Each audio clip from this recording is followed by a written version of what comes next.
Siamo con Diogo Neves, è appena terminato l'incontro valido per la seconda giornata del campionato di Serie 1 Hockey Pista 2023-2024 con Encas Vercelli che ha sbancato il Palla Ferrari in Breganze conquistando i primi 3 punti stagionali imponendosi per 6-3. Complimenti per la prestazione, Diogo, un tuo giudizio sulla partita? Grazie. Dovevamo dare una risposta subito dopo la prima partita a Monza, non siamo entrati bene, magari un po' di nervosismo, abbiamo preso gol troppo presto e poi siamo usciti un po' dalla partita e il Monza ha saputo punirci bene.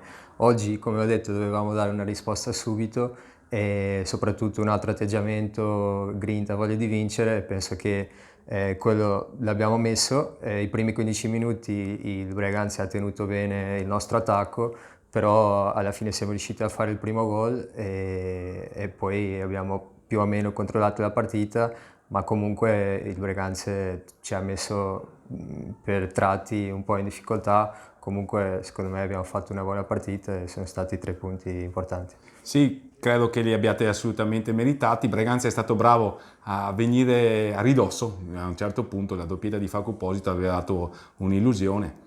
Comunque, complimenti per il tuo gol che denota la tua proverbiale tecnica individuale. Sull'asse, mi permetto di dire che sull'asse Diogo Neves, Savio Rubio, Vercelli ha costruito il predominio territoriale nel possesso e poi, vabbè, con un certo Massimo Tattarani a finalizzare. Magari è anche bello giocare così, no? Sì, certo, secondo me questa squadra è stata fatta secondo me bene, ognuno ha il suo ruolo ben definito, ci stiamo ancora conoscendo, però secondo me possiamo fare una bella stagione. Gli obiettivi?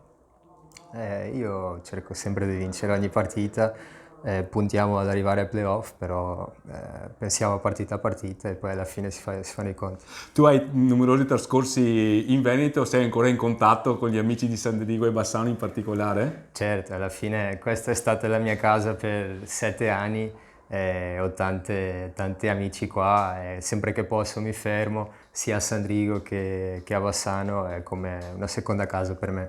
È sempre un piacere, grazie Diogo e Grazie, buona stagione. grazie.